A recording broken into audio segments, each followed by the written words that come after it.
I just wanted to share quickly with you the reason why we ride and where your money that you raise, where it goes. You know, it goes to some great causes. But let me tell you how this all started. Back in 1994, there was a constable in Edmonton. His name was Gary Goulet. He befriended a little boy who was 5 years old. This little boy had cancer, and when you get cancer, unfortunately you go through some harsh treatments, and the harsh treatments were chemotherapy and radiation, and with that you lose your hair.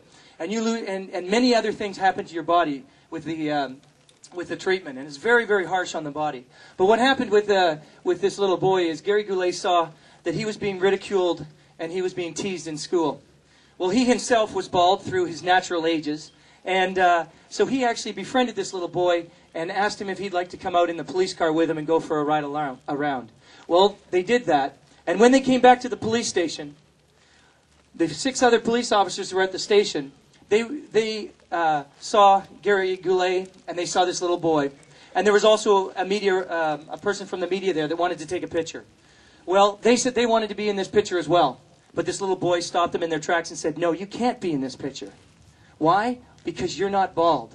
So these officers, very quickly, they ran inside in solidarity to this little child. They shaved their heads, and then they came back out. And they said, "Now, can we be in the picture?" And of course, that's how Cops for Cancer started. With 6 officers and 1 man, Gary Goulet, and a little 5-year-old boy, they started Cops for Cancer.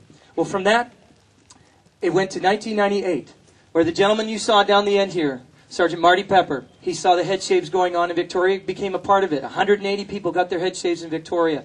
And from there, he said, we can make a difference too.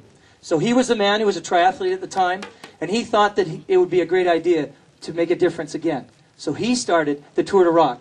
From the riders, going over 160 riders in 10 years have rode Vancouver Island raising money for childhood cancer research and a special camp called Camp Good Times.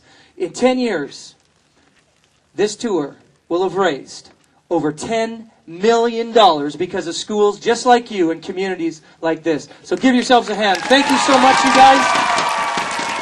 We really appreciate what you're doing. You did it for Kristen, you did it for Ashish, Taylor, Aaron, and Amory. Those are the people that you're making a difference for. Thank you very much.